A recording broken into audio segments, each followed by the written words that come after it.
Bud Selig could see it coming. He did not know exactly which great player was going to be overlooked by the capricious impulses of baseball fans, but he was certain it was going to be somebody he loved. The commissioner had brought this agony on himself by approving a commercial gimmick he suspected might backfire. A credit card company, a major sponsor, would arrange for fans to select the top 25 players of the 20th century using computerized punch cards. The winners would be announced during the World Series of 1999.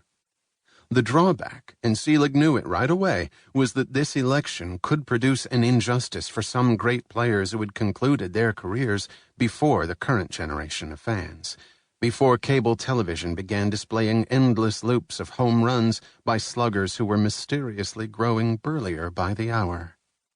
In addition to being the commissioner, with all the crass business decisions that post entails, Selig is a legitimate fan who grew up in Milwaukee, whose mother took him to Chicago and New York, giving him a lifelong appreciation for the game. Just knowing that some great players would be left out by mathematical inevitability, Selig did the prudent, fretting, consensual, quintessential Bud Selig thing. He arranged for an oversight committee that would add 5 players, making it a top 30 team. He just knew.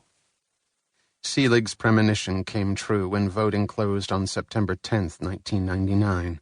Pete Rose, who had been banned from baseball after blatantly denying he had gambled on games, was among the top 9 outfielders on the all-century team. Stan Musial, with his perfect image, who ranked among the top 10 hitters who ever played, was mired at 11th. Stan the man, and also ran. Ugh, Selig groaned a decade later from deep in his innards. How could they vote Pete Rose on that team before the great Stan Musial? You look at Musial's stats. I can't emphasize enough to you my regard for him, not only as a player, but when I got to know him in later years, when he came to Cooperstown.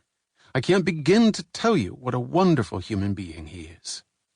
His voice rising to an aggrieved squeal, Selig continued, Did he deserve to be there? Are you kidding me?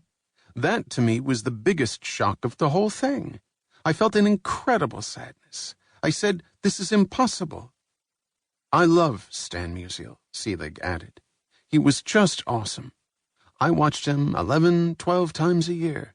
I saw him in Ebbets Field, where they called him Stan the Man, because that's what he was.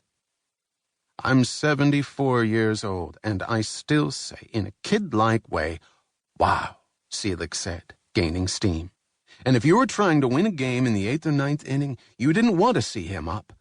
In Old Sportsman's Park with that screen, he would pepper it. He was the man in every way. It would have been easy enough for voters to look up Musial's statistics.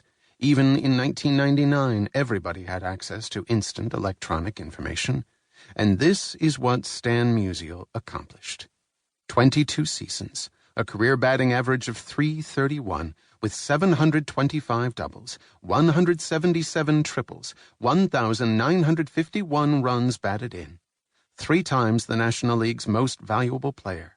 7 batting championships. He led the league in total bases and slugging percentage 6 times each, and he led the league in doubles 8 times and triples 5 times.